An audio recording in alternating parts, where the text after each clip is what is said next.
Well, I want to welcome you to this evening's webinar, the Waypoint 55, and we are glad that you have joined us either tonight live in person or after the fact on our YouTube channel. My name is Tim Cole, and I work with Waypoint, and we provide a monthly webinar for lay leaders in the church, typically.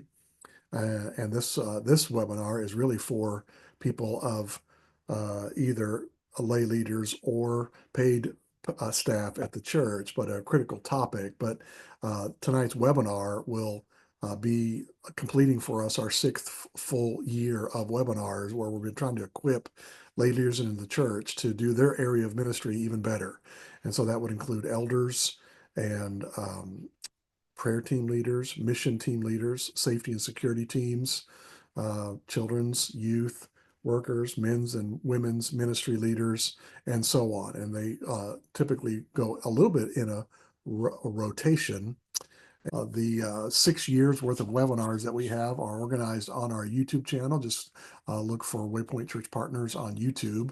And some of them are organized into playlists. So you can just go into that playlist and find the ones that are relative to your specific area of ministry, but would love for you to also recommend some of these webinars to other friends at your church that are leading in other areas. And so that's our best way. And also would love for you to subscribe to our channel if you haven't already done that.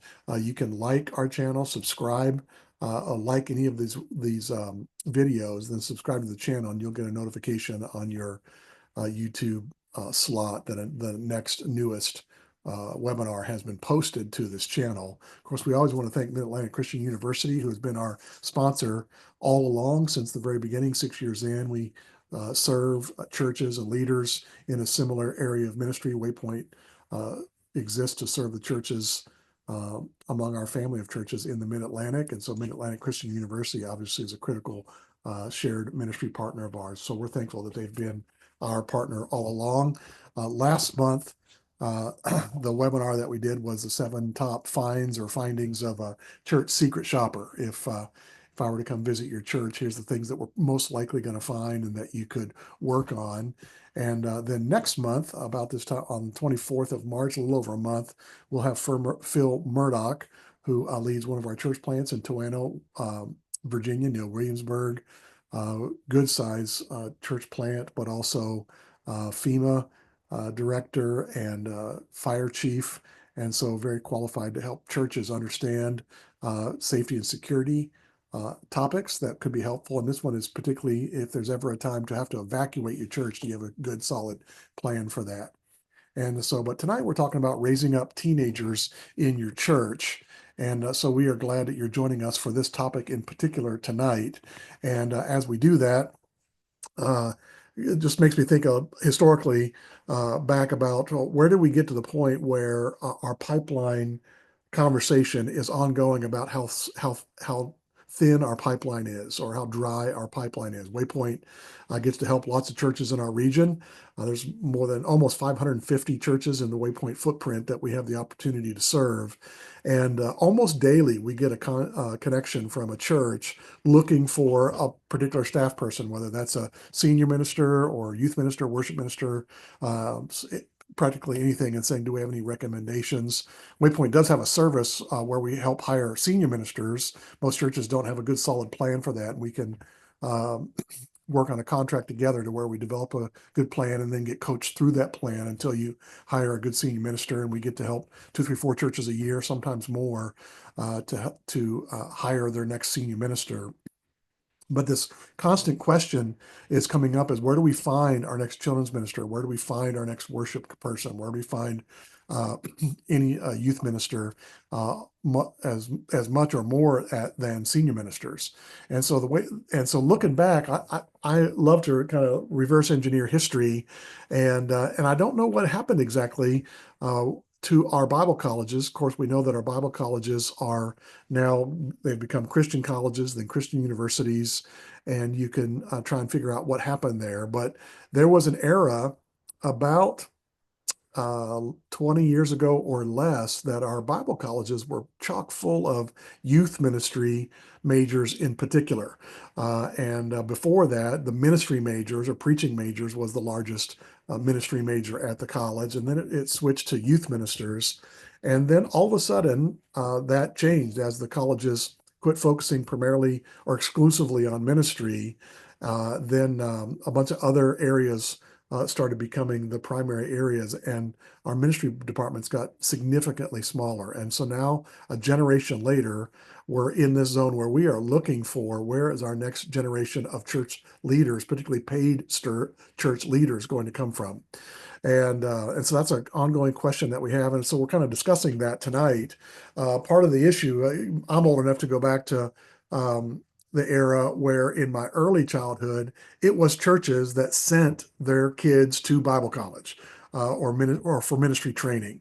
And then as I was getting into really high school, and I won't tell the exact era, but you can guess by the color of my hair. It's been a few years. But then colleges started having recruiting teams and recruiting departments. And all of a sudden, it wasn't the church's job to send their kids to ministry training. It was the Bible college's job to go recruit them and to find them. And so it's nuanced, but it's pretty significant a couple of generations later to where the church has lost the vision for its role to send their kids into ministry rather than having the colleges come find them. And so that's what we're going to talk about a little bit tonight is our opportunity to share from Waypoint's vantage points some of the success stories of what we're seeing around the region churches are doing to help encourage teenagers in particular to consider and then even prepare for ministry before they get to college age. So they go off to college, and then we pretty much lose them from that point forward, other than what we've built into them during their time at our church. But can we identify them earlier as potential church staff moving forward? And what can we do with them before they leave for college to encourage them to be prepared for ministry? And so I want to talk about three areas, but these stories will be some of my own personal stories, along with the things that we're seeing from churches in our region that are starting to show some glimmers of hope of a new wave of young adults that are going to be thinking about ministry moving forward. So the first category I want to talk about is your on-site opportunities to develop your kids. And some of these may not be a eureka moment for you, but I hope that as we talk through the things that we're seeing from churches, there's three or four things that you'd say, oh, that's a great idea. We need to think about doing that. And if you have a question along the way, don't forget to hit the Q&A button at the bottom of your screen, and maybe we can answer a question along the way as well. But the first on-site opportunity, I would say, would be on stage. Are you including your kids on stage? And that has changed significantly over the last couple of generations to where we got really serious about our stage presence. But a couple generations ago, it was very common to see kids on stage being involved in some way on stage. And as churches grow in size, which has happened over the last couple of generations, it used to be that a church of 300 or 400 was a relatively large church. A church of 500 or 600 was very large. But now we're seeing churches that run 1,000, 1,500, even 2,000 in our region. And so the opportunities for kids to be on stage has changed as the size of the church stage has changed. But we're seeing a refreshing change in that over where we're seeing more kids being used on stage. And so there's four obvious areas here that I can describe what we're seeing. One is kids being involved in communion and offering talks, communion meditation, offering meditation for lack a better term. I was at a church, good partnering church of ours, Gethsemane Church of Christ in Mechanicsville. I was there in October and had a young fella, I think he was a freshman in high school, that got up and gave the communion meditation, and he did an excellent job. Dressed up, had a suit, a coat and a tie on, was very serious about his role, and I thought that what a great opportunity for 14-year-old to be in front of a fairly large church of several hundred, multiple services, giving the communion meditation.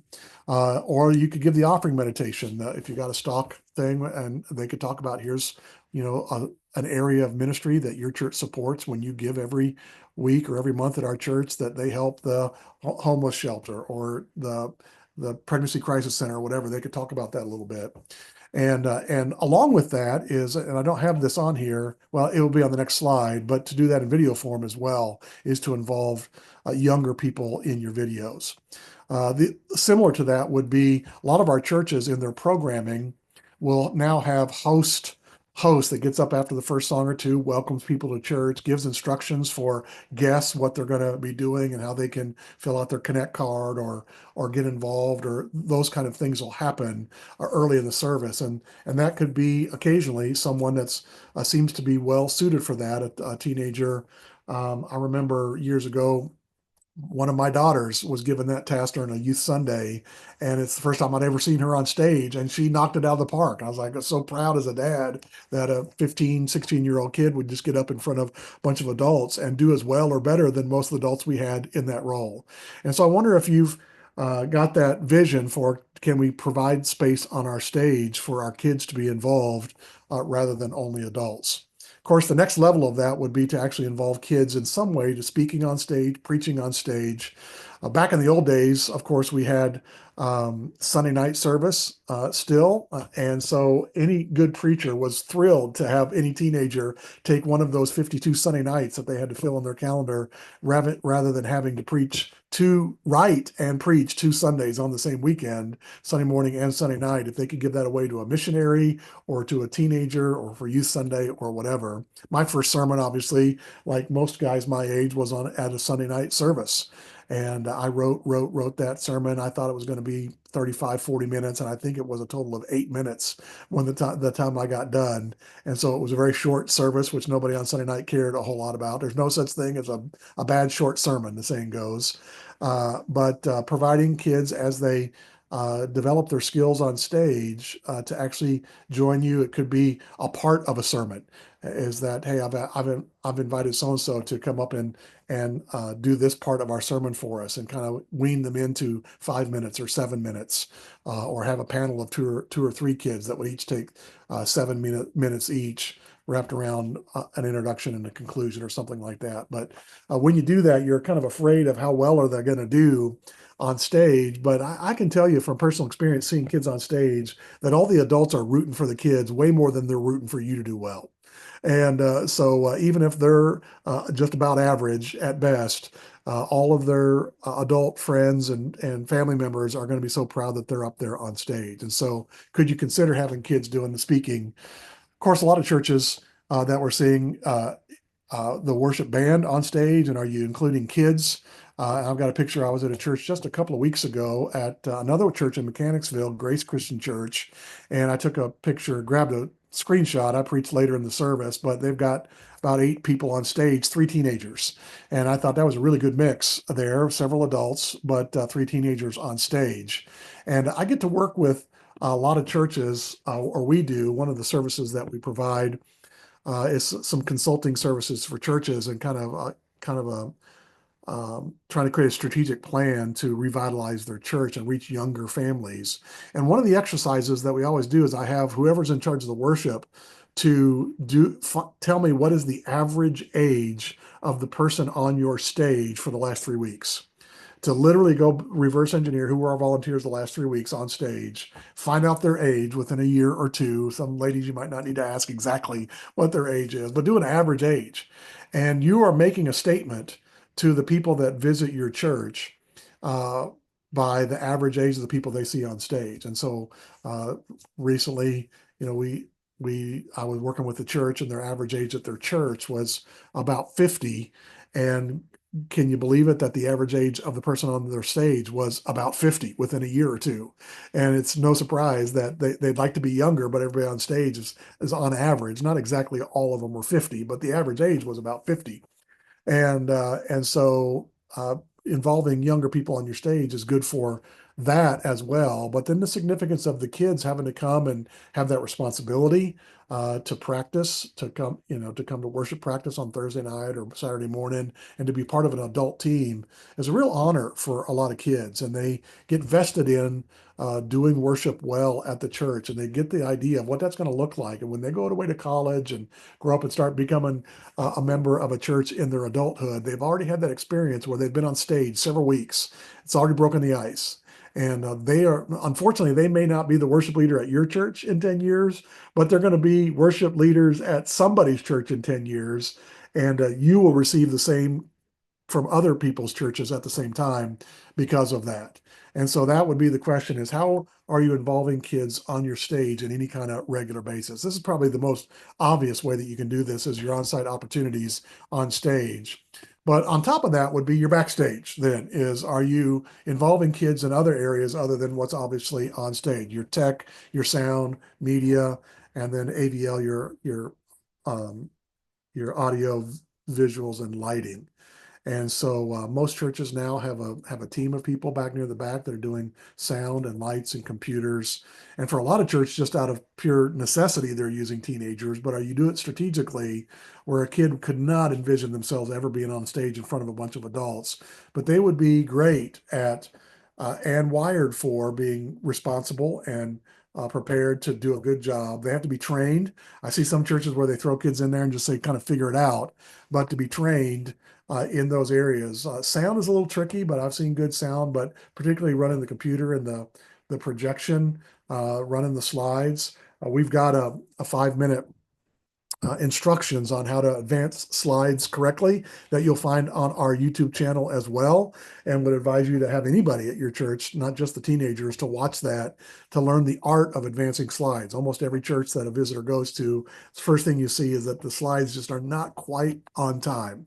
And that is something that is easily fixable just with a little bit of vision, a little bit of training.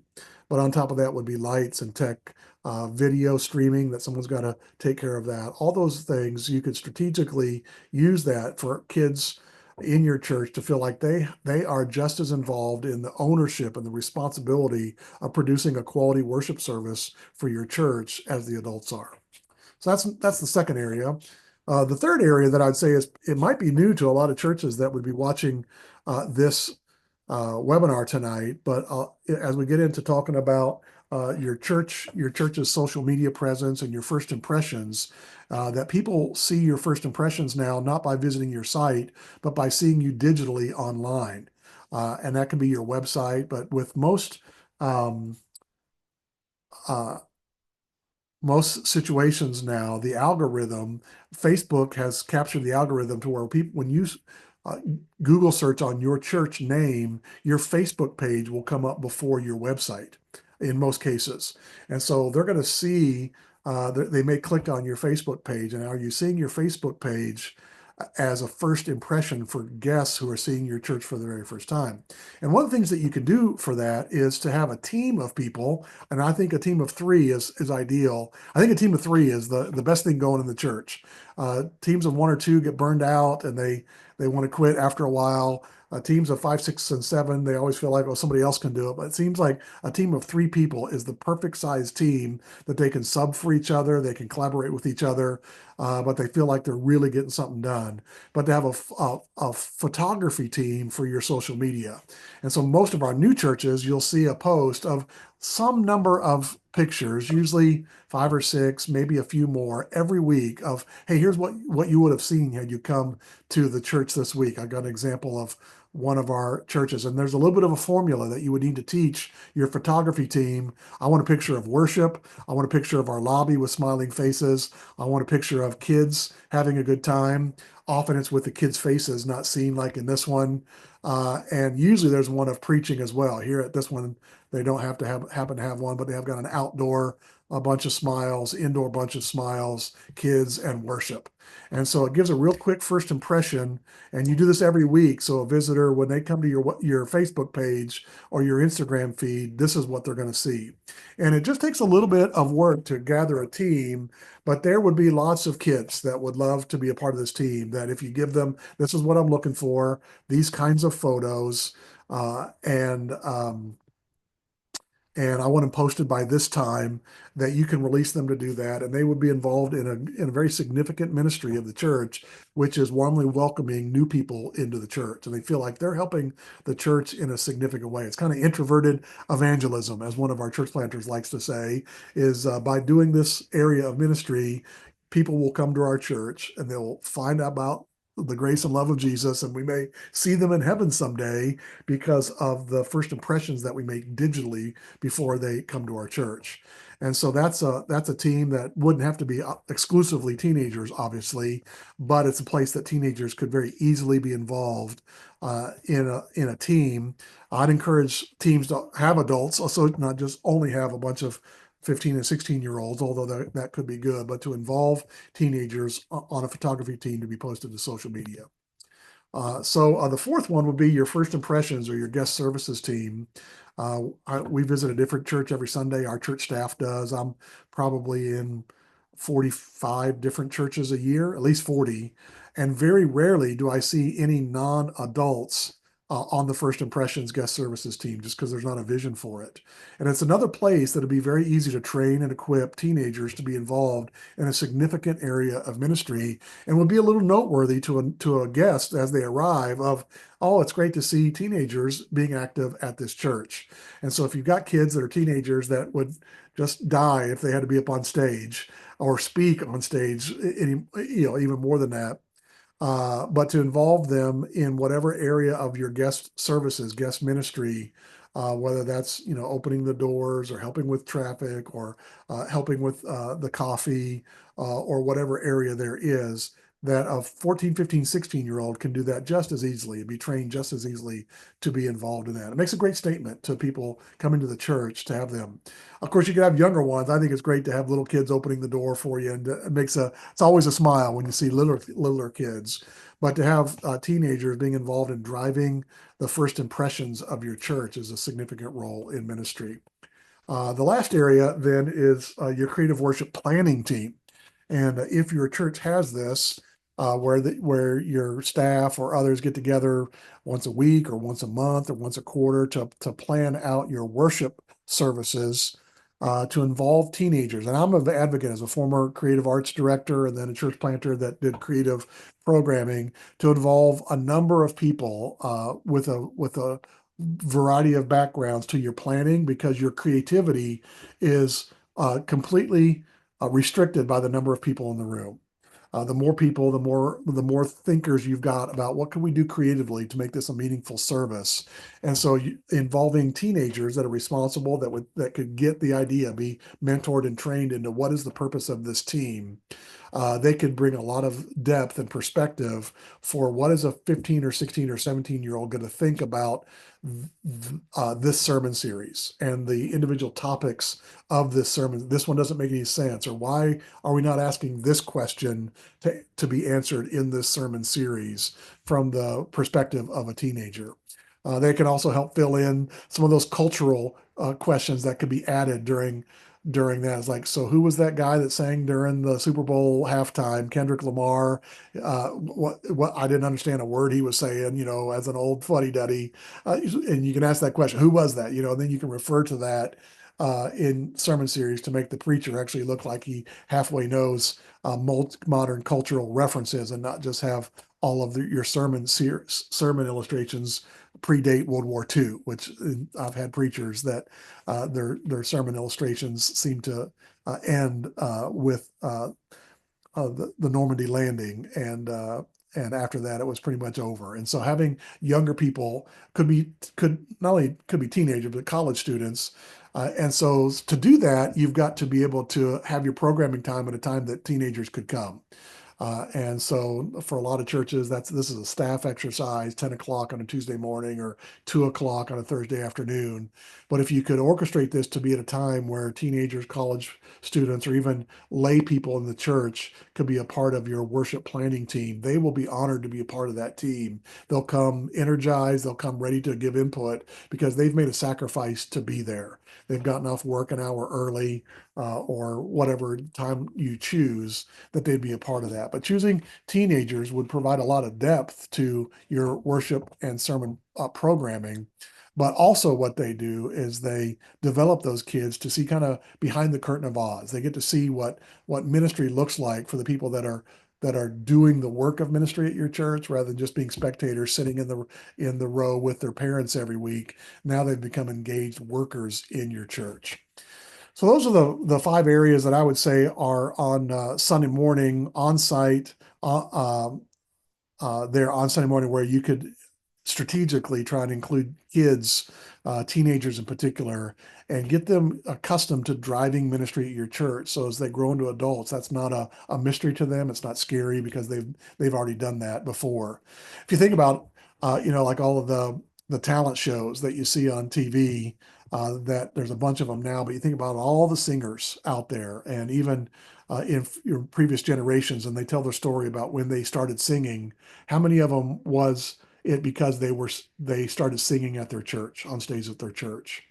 And so that idea, if we scaled that to all the areas of church, all the areas of ministry, that their beginning of their mentoring of their leadership roles was not leadership at school, leadership in some civic organization, but I learned to lead at my church.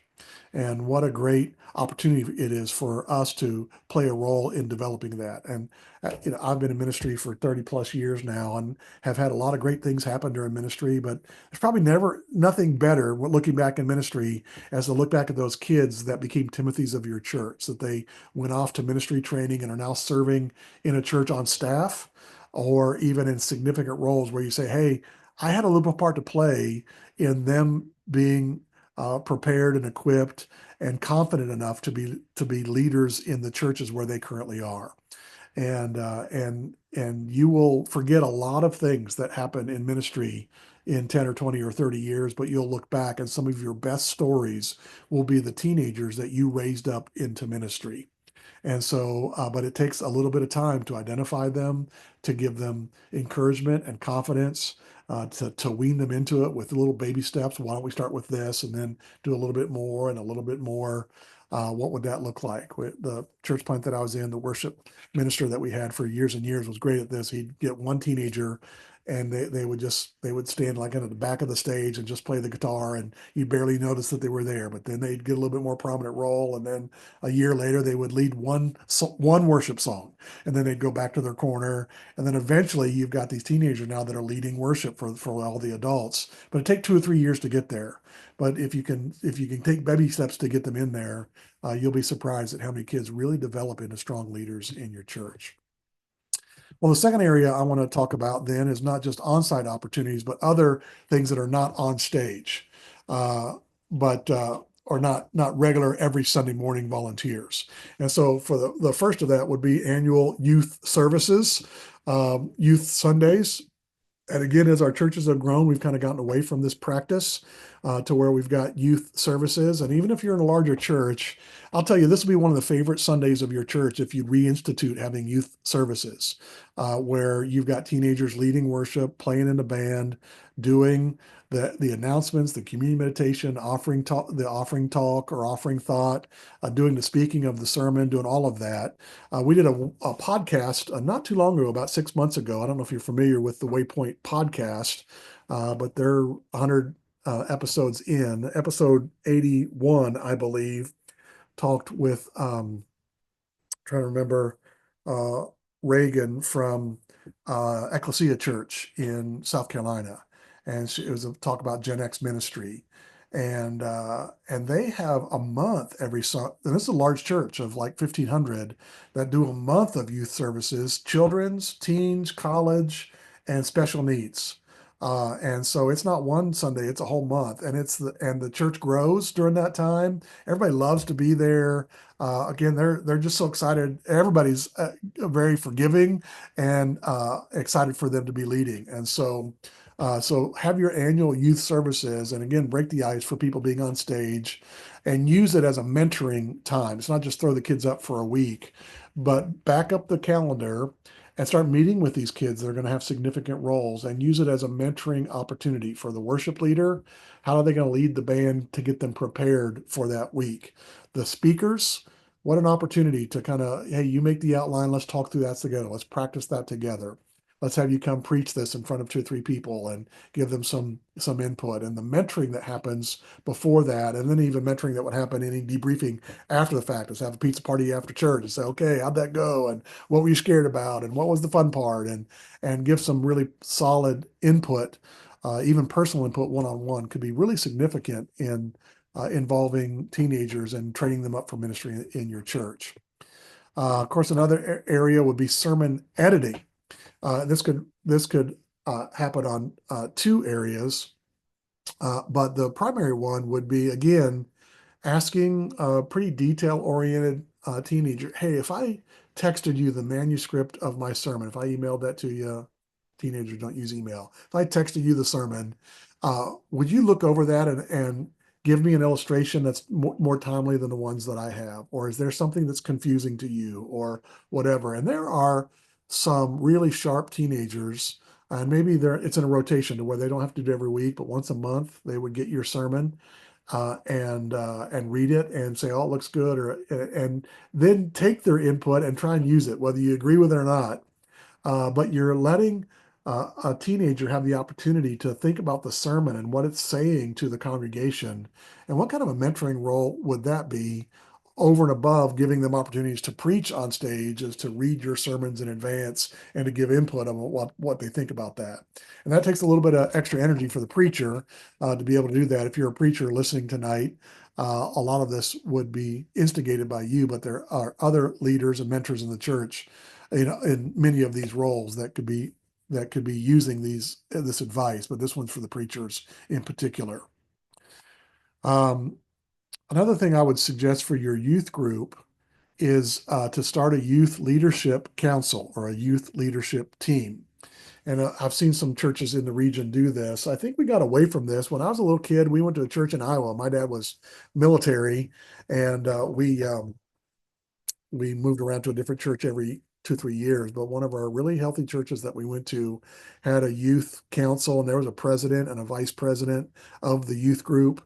And I think we got away from that. It seemed like it was creating tiers, but of kids that were at different levels. But to be honest, there are at your church. There's kids that are barely involved, hardly come, and then kind of your regulars, and then the one that's our leaders. But to take that group that are leaders and to elevate them even more so by saying, you're the leadership council of our youth group, I think gives them a significant role in the church that prepares them to be in leadership as deacons or elders or even on staff at a church as adults.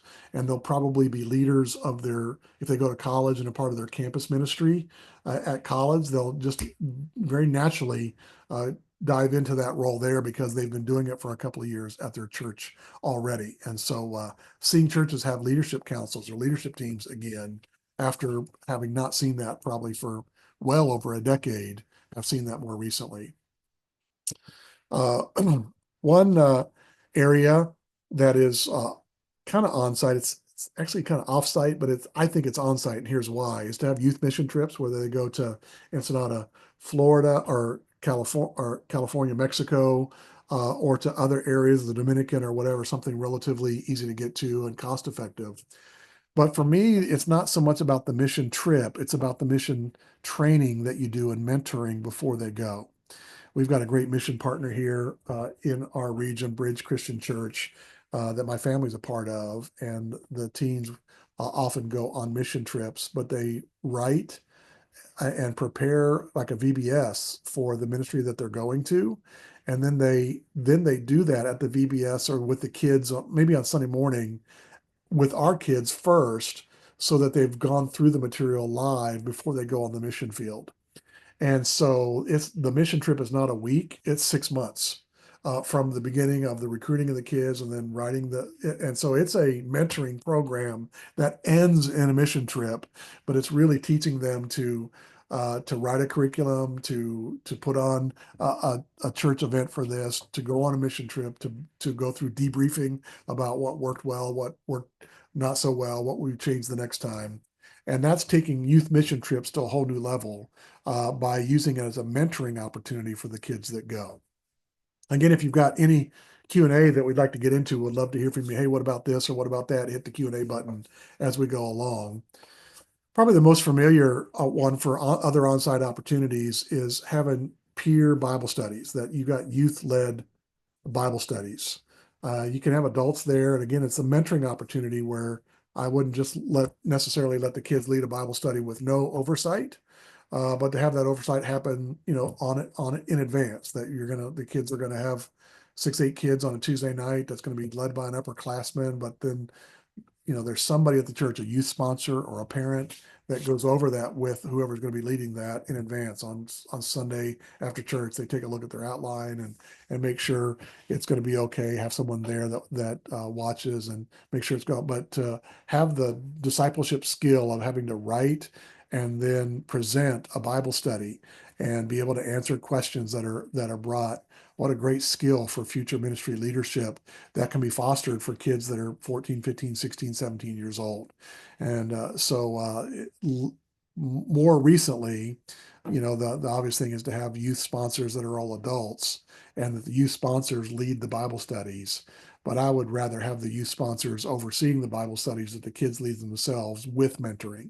And so that's a subtle shift, but significant in preparing kids for ministry later in life. Oh, all right.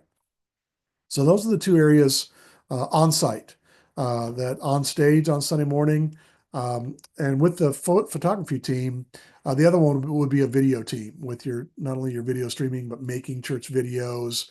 It's not a horrible difficulty anymore to be able to use an app that creates your sermon snippets that go on social media. And there's an AI tool with church.tech that does that. But to assign that to teenagers, college kids that would do that would be very simple. So those are the first two areas. The last area that I want to talk about, we're seeing some exciting trends, are those that are offsite, not on your campus. The obvious one would be church camp junior counselors. That if your church is involved in a church camp regionally, that being a junior counselor or actually adjunct staff. If you've got a youth minister who is the dean of a week, that teenager is going to a younger week, a junior week or first chance week, to have kids actively involved in the leadership, not just the junior counselors that do the dishes. There's a difference. There's junior counselors that are doing the grunt work around camp, but the junior counselors that are teaching the lessons, or running a team or a family of kids or whatever, that's a great leadership role that starts developing kids for future ministry. So that's the easy one that a lot of churches may be doing. But the trick here is to strategically invite some kids that might not volunteer for it on the front, but with an invitation would say, yeah, I would do that.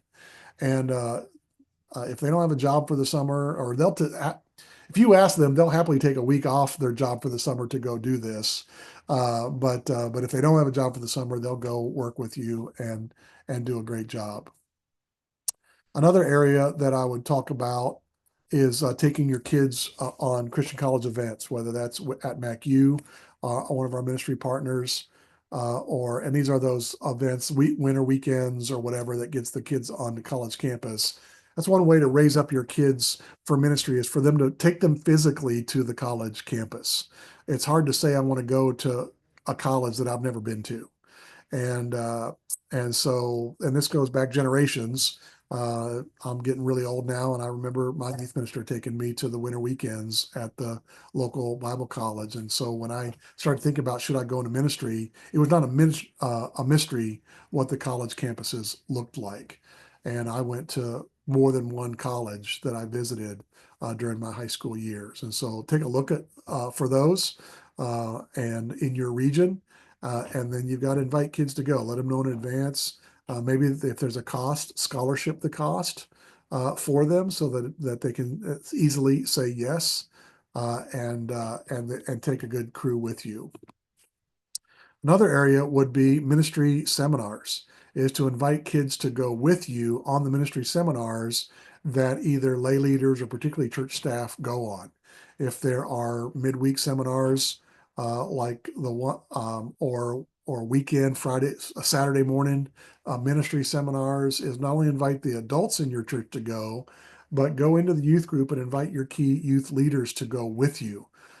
So for example, in December, Waypoint had a disciple making summit on a Tuesday night, and we had we had it in 4 venues, but the one venue that I was at, there was a table of young adults and teenagers. So about 8 of the 40, 50 people there were teenagers and college students. And that was refreshing to see that they had been invited to register for this event. I don't know who paid, if they paid their way or if somebody else paid their way, but it wasn't a significant cost, $20 or whatever, but they were there. And so Waypoint every year, for example, has our Art of the Sermon seminar in March. So it's coming up next month for us, and we'll have three guys leading, three prominent preaching guys in our region in 5 locations. Ben at 1 in Maryland, then Cam at 3, and then Brian Jones at 1 in Tennessee. But this year, for the first time, we are having a kind of a special promotion where if you bring a student, you both go free. And we had, of our 5 venues last year, we probably had 7 teenagers that were brought to the Art of the Sermon without us trying to advocate for that. And so it got us to thinking. In our debriefing after our events last year is what went well, what needs to be cleaned up a little bit. One of them wasn't it cool to have the teenagers in the Art of the Sermon sessions?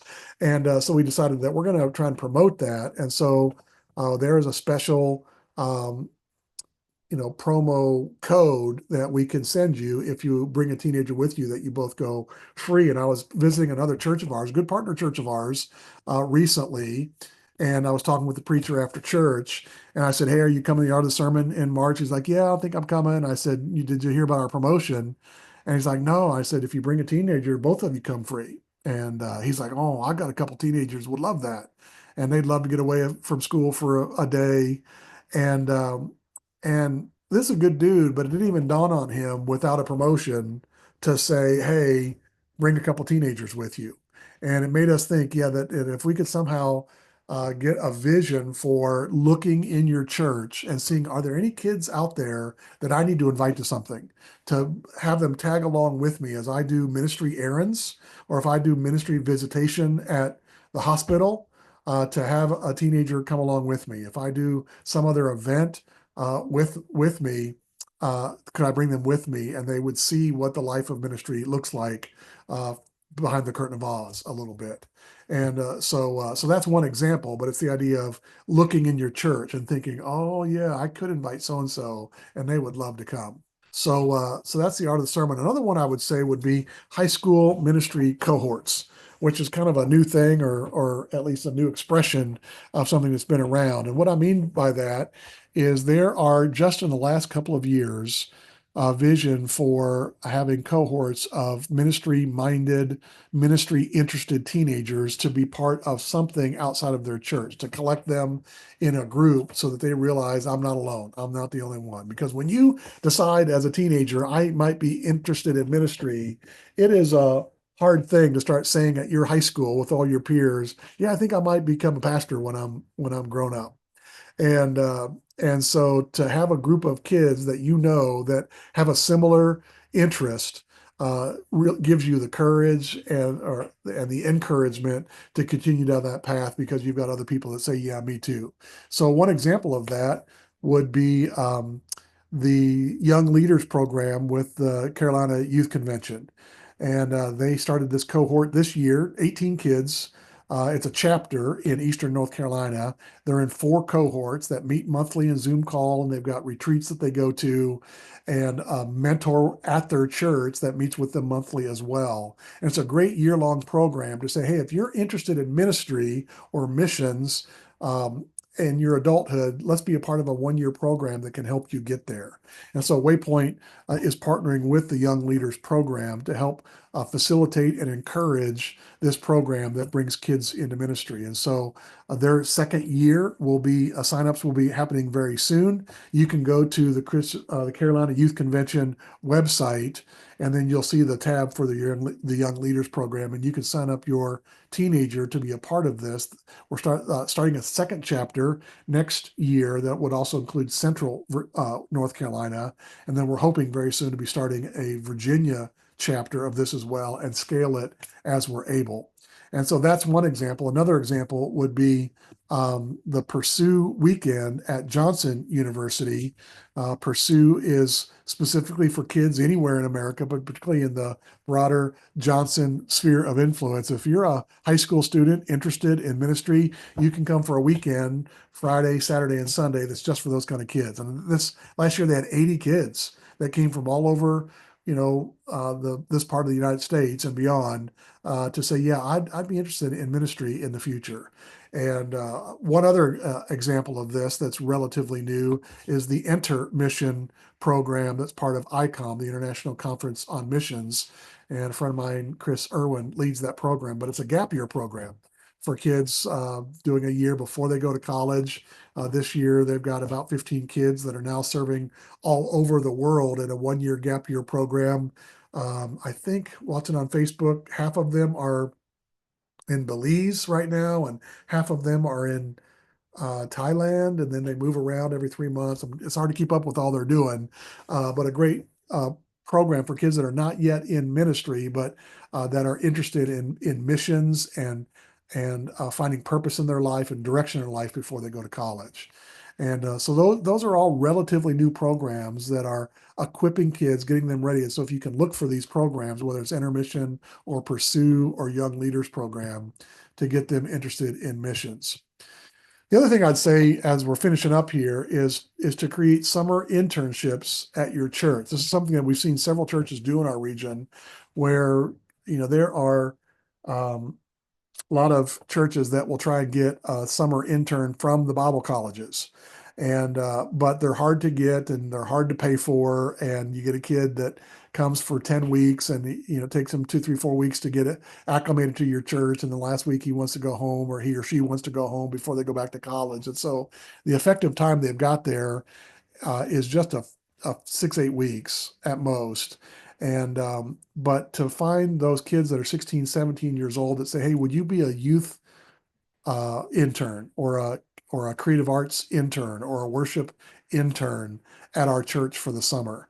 And it's something they can put on their resume as they're applying for colleges. That looks like a great leadership role. It allows them to start coming to staff meetings and other planning meetings to see what's happening in the life of the church at the ministry level.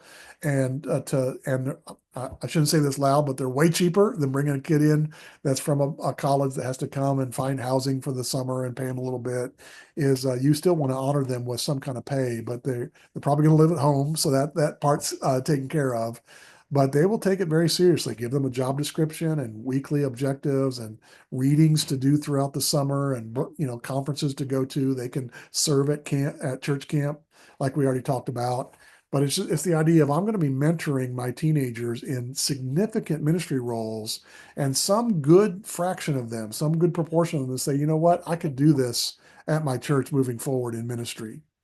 And so that's the 15 areas. Hopefully some of them have just really sparked an interest in you of thinking about who at my church is a teenager that I could raise up, and that we would say that is a Timothy of our church, that we have sent them into ministry, and that we have not just sent them, but we've prepared them and equipped them, that we raised them up.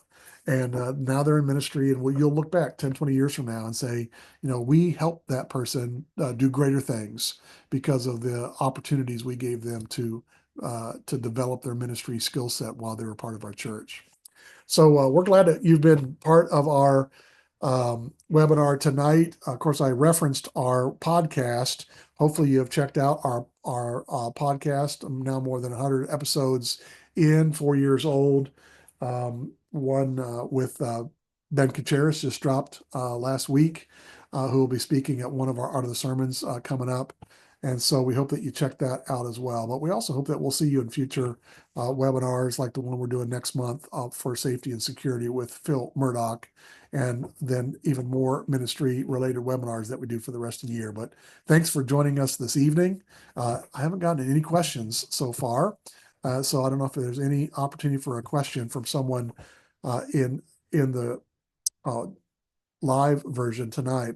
But if you've got any other questions, please email. We'll try and answer those. We can even show you some examples of churches that are doing one of these ideas that we could connect you with, so that you could ask them, so how did this work at your church? Logistically, how did you make it happen? And what was the success for the church and for the student?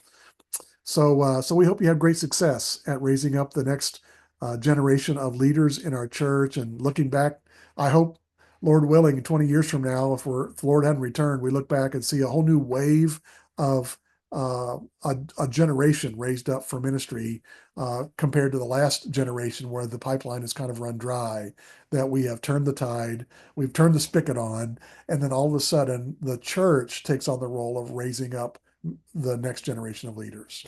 So Godspeed in that. We hope you see you in the next webinar. Have a good night. I'm John Maurice, president of Mid-Atlantic Christian University. For 77 years, Mid-Atlantic Christian University has stood the test of time, remaining faithful to Christ and His church. Today, we continue our mission of educating extraordinary Christian leaders to serve in the church and in the marketplace. No matter where you look, we need Christian leadership to help us to be the people God has called us to be. And so we want to equip leaders that can make a difference no matter where God leads them. Each individual has particular unique capabilities, and what we want to do is enable them to develop into the leaders that God desires for them to be.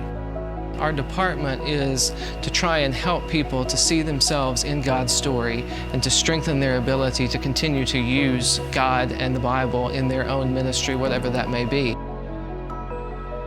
We have 2 brand new buildings on our campus. We have Heritage Hall, which is our academic building, which has state-of-the-art classrooms, technology, learning aids. It is a fantastic building. It is extremely important to have facilities that are going to help students facilitate learning.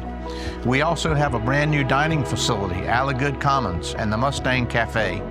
And it is a great asset and a resource for us as it helps establish a place of community for all of our students, staff, and faculty, and even community members who come and share meals in our cafeteria. We are blessed indeed by the campus that God has given us to use for His glory. Mid-Atlantic Christian University would not be able to exist if it were not for our donors, whether they are individuals or churches who support us regularly with finances and with prayer. We exist only by the grace of God. My favorite part about serving is seeing the students grow. To see freshmen come in, often not knowing what they want to do in life, and to see them to develop into the leaders God's called them to be, and then go out and make a difference. I love hearing the stories of students and hearing their journeys and to help them as best I can to become who God's called them to be.